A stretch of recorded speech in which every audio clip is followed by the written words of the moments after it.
Hi friends. నేను మీ నరసింహ. తెలుగు పల్లవి ఛానల్‌కి స్వాగతం. ఫ్రెండ్స్, ఈరోజు మనం చెప్పుకోబోయే కథ 'తగ్గిన శాస్తి'. నరసింగరావు పరమలోభి. అతనికి తగిన గుమాస్తా వెంకయ్య. ఆ ఊరి రామశాస్త్రి తిరుపతిని దర్శించాలని అనుకున్నాడు. కానీ డబ్బు చేతిలో లేదు. నరసింగరావును సహాయపడమంటూ అర్థించాడు. నరసింగరావు ఏదో ఒక ఉపాయంతో తప్పించుకోవాలనుకొని, సరే మళ్ళీ కలవండి అన్నాడు.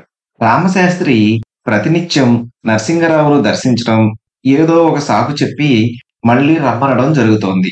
2 నెలలు తిరిగినా దమ్మిడి ఇవ్వలేదు రామశాస్త్రికి.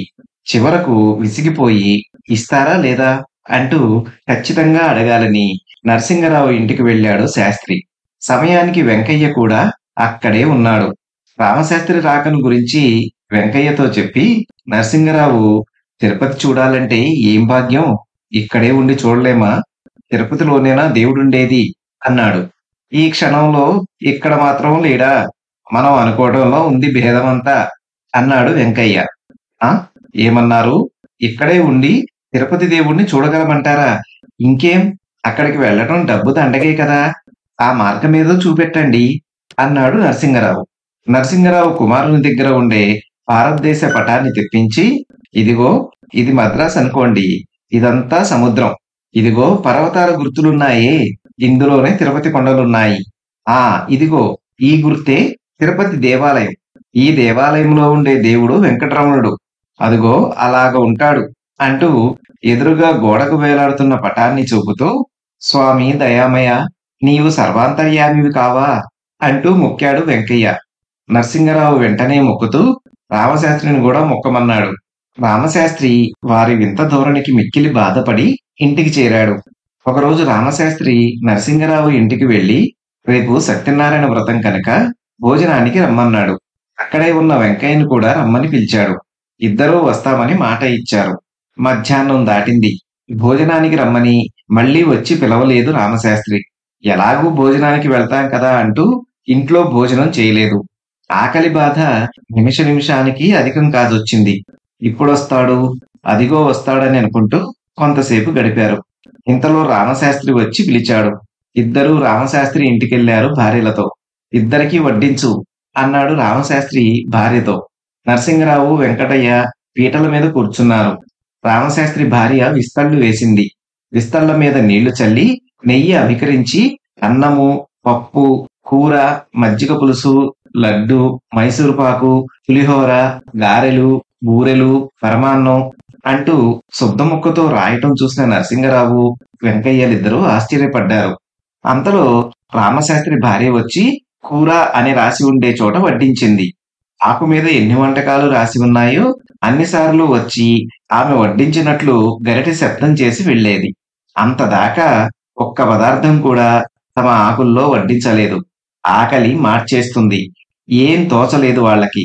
ఇంతలో రామశాస్త్రి, వడ్డన పూర్తయిందా అని అడిగాడు భార్యని. అయింది అన్నది ఆమె. ఇప్పటికే చాలా పొద్దుపోయింది. కడుపు నిండా భోజనం చేయండి. కావలసిన వాటిని అడిగి వడ్డించుకోండి. మొహమాట పడబోకండి అన్నాడు రామశాస్త్రి. పట్టరాని కోపం వచ్చి, రామశాస్త్రి, నువ్వేదో మర్యాద గలవాడమనుకున్నాము ఇప్పటిదాకా. ఇలాంటి పని చేస్తావని కలలో కూడా అనుకోలేదు అన్నాడు వెంకయ్య. ఇందులో అమర్యాద మర్యాద అంటూ ఏదైనా ఉందా? భోజనానికి రమ్మనడం అమర్యాద, కడుపు నిండా తినమనడం అమర్యాద అన్నాడు రామశాస్త్రి. మళ్ళీ అదే అంటున్నాడు చూశారా, శుద్ధముక్క రాతలతో కడుపు నిండుతుందనుకున్నారా అన్నాడు కోపంగా వెంకయ్య. అదేం మాటండి వెంకయ్య గారు, పిల్లవాని పుస్తకాల్లోని పటాలతో తిరుపతి దర్శనం చేస్తున్న ఈ రోజుల్లో శుద్ధముక్క రాతలతో వంటకాలను తినలేమంటారా ఏంటి? మీ మాటలు చాలా విడ్డూరంగా ఉన్నాయండి అన్నాడు రామశాస్త్రి. ఆ మాటలకు ఇద్దరూ తలలు వంచుకున్నారు. వెంకయ్య గారు, మీరు నాకు డబ్బు ఇవ్వనని చెప్పి ఉంటే నేను వేరే ఎవరినైనా ప్రాధేయపడి డబ్బు తెచ్చుకొని తిరుపతికి పోయి తిరిగి వచ్చి ఉండేవాడిని.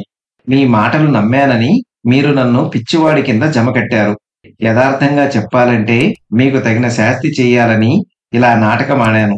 ఇలా చేసినందుకు నన్ను మన్నించండి. మీకు నేను చెప్పినట్లు సుష్టుగా భోజనం పెట్టి పంపుతాను అన్నాడు రామశాస్త్రి. దాంతో తల కొట్టినట్టు అనిపించింది ఆ పెద్ద మనుషులకు. మారు మాట్లాడకుండా పీటల మీద నుండి లేవబోయారు. కానీ వాళ్ళని కూర్చోబెట్టి వడ్డించమన్నాడు భార్యతో రామశాస్త్రి. ఆమె వడ్డించిన పదార్థాలు తిని వెళ్ళిపోయారు. సొరకాయలో సువర్ణం. వీరాచారి బంగారం పనితో జీవనం గడుపుకుంటున్న ఓ పేద కంసాలి. అతనికో ఇల్లు మాత్రం ఉంది. ఒకనాడు రైతు రంగన్న వీరాచారి వద్దకు వచ్చి, అమ్మాయికి ఓ 10 కాసులతో గొలుసు చేయాలయ్యా వీరాచారి. కల్తీ లేకుండా చేస్తే నీవు మామూలుగా తీసుకునే మజూరీకి రెట్టింపు ఇస్తాను అంటూ 10 కాసుల బంగారానికి సరిపడిన సొమ్ము ఇచ్చి, నెల రోజుల్లోనే నగ ఇవ్వాలి సుమా, అమ్మాయిని అత్తారింటికి పంపించాలి అన్నాడు రంగన్న. తమరింతగా చెప్పాలా బాబు? నా సంగతి మీకు తెలుసు కదా. మీ ఇష్టం వచ్చినంత మజూరీ ఇవ్వండి, కల్తీ లేకుండా చేసిస్తాను అన్నాడు వీరాచారి. వీరాచారి మర్నాడే పని ప్రారంభించాడు.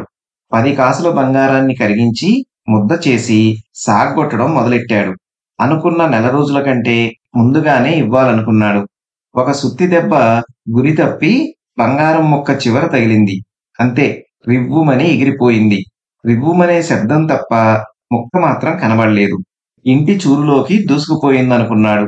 కాని అటువంటి శబ్దం ఏమీ వినపడలేదతనికి. కాబట్టి ముక్క బయటికి పోయిందని నిర్ణయించుకున్నాడు. ఆ శబ్దం వెళ్లిన దిశలోనే వీధంతా గాలించి చూశాడు. చుట్టుపక్కల ప్రదేశమంతా వెతికాడు. ఇరుగు పొరుగు వారంతా వచ్చి చాలా జాగ్రత్తగా ప్రతి అంగుళం స్థలం విడిచిపెట్టకుండా వెతికారు. కాని లాభం లేకపోయింది. వీరాచారి భార్య బోరున ఏడుస్తుంది. పెద్ద రైతులతో వ్యవహారం. మా ఇల్లంతా అమ్మినా 10 కాసుల బంగారం రాదు. ఆసామికి ఏం సమాధానం చెప్పాలి? పోయిందంటే నమ్ముతారా ఎవరన్నా? ఇల్లు సోదా చేసి పోయిందని బొంకుతున్నాడని మమ్మల్ని జైలు పాలు చేస్తారు అంటూ తలబాదుకుంది. వీరాచారికి నీరసం వచ్చేసింది. తిండి తిప్పలు లేకుండా మంచాన పడ్డారిద్దరూ. ఈ విషయం తెలిసి ఆసామి వచ్చాడు. వీరాచారి, అతని భార్య వెంకాయమ్మ దేవుని మీద ప్రమాణం చేసి చెప్పారు. ఏనాటికైనా మీ బంగారం మీకు ఇస్తామయ్యా, మమ్మల్ని నమ్మండి, మమ్మల్ని దొంగలని మాత్రం అనకండి బాబు అని కాళ్లా వేళ్లా పడ్డారా దంపతులు. రంగన్నకు ఏమనడానికి తోచలేదు, తొందరపడలేదు. వీరాచారి నిజాయితీపరుడని, డబ్బుకు కకృతిపడే మనిషి కాడని ఆ ఊళ్ళో అందరికీ తెలుసు. అందుకనే అతడేమీ ఆస్తి సంపాదించుకోలేకపోయాడని కూడా కొందరంటూ ఉంటారు. సరే, ఇంకా వెతకండి. అమ్మాయికి నగపెట్టుకునే యోగ్యత ఉంటే దొరుకుతుంది, లేకపోతే వచ్చే పంటలో చేయించుకుంటుంది అంటూ వాళ్ళని ఓదార్చాడు రంగన్న. నీవు బెంగపడి తిండి మానేస్తే ఎలాగయ్యా? నీవు దృఢంగా ఉండి పనిచేస్తేనే కదా ఈ గంజి మెతుకులు నోటికందేది. ఏదో పని చేసుకో అంటూ వెళ్ళిపోయాడు రంగన్న. అతని మాటలకు అంతా ఆశ్చర్యపోయారు. నీ దొంగ వేషాలు నా వద్ద పనికిరావు. నా బంగారం నాకు తక్షణం ఇవ్వకపోతే నిన్ను జైలుకు పంపిస్తా, తెలిసిందా అంటాడేమో అనుకున్న ఇరుగు పొరుగు వాళ్లకు నిరాశే ఎదురయింది. రంగన్నని దేవుళ్లాంటి వాడని అనుకోకుండా ఉండలేకపోయారు మరికొందరు. వీరాచారి, వెంకాయమ్మ రంగన్నకు దండం పెట్టారు. బంగారం దొరికితే నీ గుడికి వచ్చి తలనీలాలు ఇస్తానని వెంకటేశ్వర స్వామికి మొక్కుకుంది వెంకాయమ్మ. రోజులు గడుస్తున్నాయి. వీరాచారి 10 రోజులు మంచాన పడి ప్రాణం మీద తీపి కొద్దీ గుండె రాయి చేసుకుని గంజి తాగుతున్నాడు. ఆ రోజు గంజి త్రాగి కొట్టులో కూర్చున్నాడు. దీర్ఘంగా ఆలోచిస్తున్నాడు. 10 కాసుల బంగారం వారికి ఎలా ఇవ్వగలను అనుకుంటూనే, ఇల్లుంది కదా, అంతగా అవసరమైతే అమ్మేసి వారి బంగారం వారికి ఇచ్చేస్తాను అనుకొని ఒక నిర్ణయానికి వచ్చేశాడు. ఈ నిర్ణయం వెంకాయమ్మకు మాత్రం చెప్పలేదు. కారణం మంచాన పడుతుందన్న భయం. వారం రోజులకు వీరాచారి మామూలుగా మారి పని చేసుకోగలిగాడు. బంగారంను చూడడంతో అతనికి పాత సంగతి గుర్తుకు వచ్చి ఏడుపు వచ్చింది. అంతలో వంటగదిలో నుండి భార్య వచ్చి, ఏవండి, ఈ రోజు వంటకు కాయలు లేవు, మీరు బజారుకు వెళ్లి తీసుకురండి అన్నది. నా వద్ద డబ్బులు లేవు, ఏదో ఇంట్లో ఉండేదానితో ఈ రోజుకు సరిపెట్టుకో అంటూ వీరాచారి తలపైకెత్తి, మన ఇంటి ముందు పెంచుతున్న కాయల్లో ఏదో ఒకటి కోసి ఉండు అన్నాడు. వెంకాయమ్మ బయటకు వెళ్లి సొరకాయల్లో బాగా పెద్దగా ఉన్నదాన్ని కోసి భర్తకు చూపి, ఈ రోజుకు దీన్ని సరిపెట్టుకుంటాను, రేపు మీరు బజారుకు వెళ్లి ఏదో ఒక కాయలు తీసుకురావాలి అంటూ వంటగదిలోకి వెళ్ళింది. వెంకాయమ్మ సొరకాయను 2గా కోయాలనుకుని కత్తితో కోసింది. కాని కత్తి సొరకాయ సగం కోసి ఆగిపోయింది. కత్తికి అడ్డంగా ఏదో తగిలిందని సొరకాయలోకి చూసింది. సొరకాయ లోపల బంగారం ముక్క కనబడింది. వెంకాయమ్మ ఆశ్చర్యంతో బంగారం ముక్కను బయటికి తీసింది. ఇంతలో ఏమండోయ్, బంగారం దొరికింది, బంగారం దొరికింది అంటూ పరుగు పరుగున వచ్చింది వెంకాయమ్మ.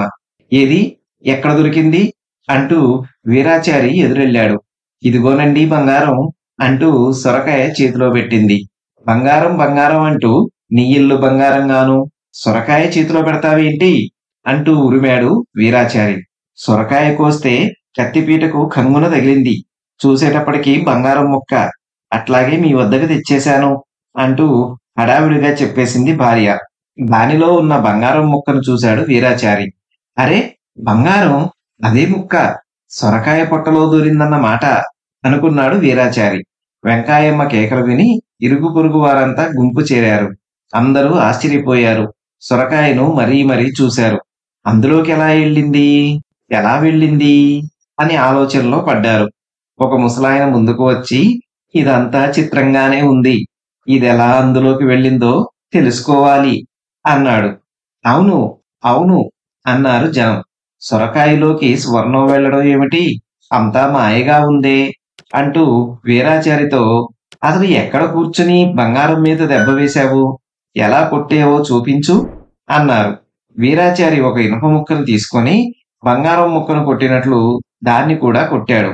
ఇనుప ముక్క రివ్వుమని ఎగిరి ఎదురుగా ఉన్న నాంచారమ్మ పెరటి తోటలోని సొరపాదులో పడ్డది.